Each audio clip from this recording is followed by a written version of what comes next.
and welcome to styledkitchens.com. In today's video I am going to explain how to remove a scratch in your Corian worktops.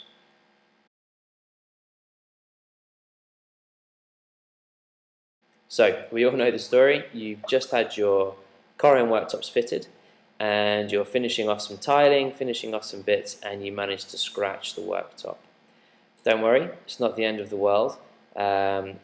You can sand out the scratch yourself. All you need is a random orbital sander, sandpaper through the grits of 120 to 220, and a green or white Scotch-Brite pad depending on the finish of the rest of the worktop area.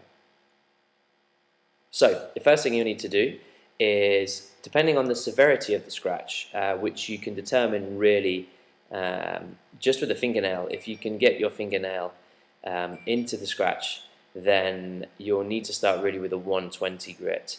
This is quite a strong sandpaper, so you need to be very careful not to over sand this area. And what I mean by over sanding is let the sandpaper do the work. You don't need to apply extra pressure to the sander. Certainly do not tip the sander onto an edge to sort of get a bit more purchase on the scratch, because you will actually end up with a dip in the worktop.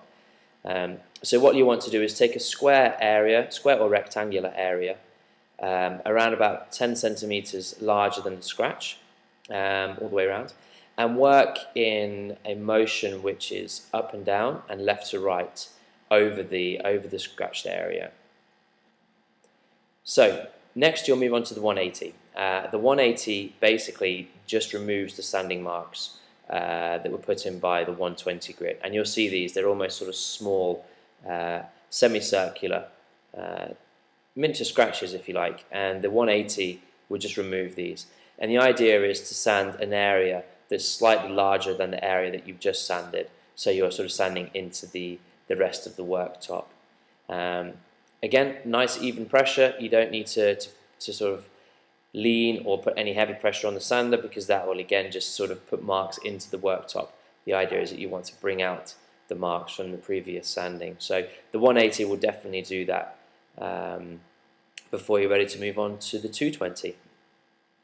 The 220, exactly the same as the 180, repeats basically exactly the same motion, the left to right, up and down over the area. Again, you're going to sand a slightly larger area than you did with the 180 grit paper, and this really will bring you to what would be pretty much an industry standard matte finish.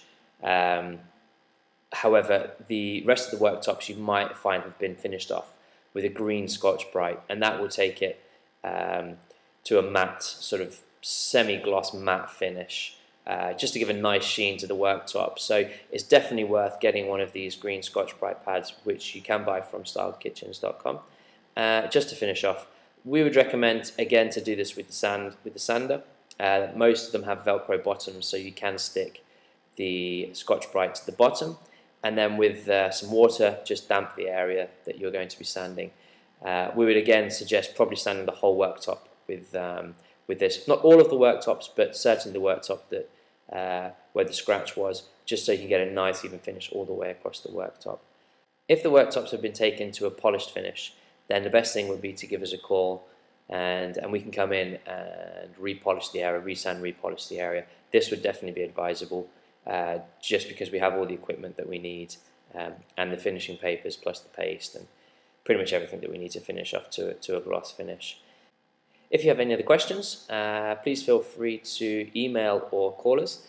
Our email address is sales@styledkitchens.com, and we'll be quite happy to help you. Thanks a lot.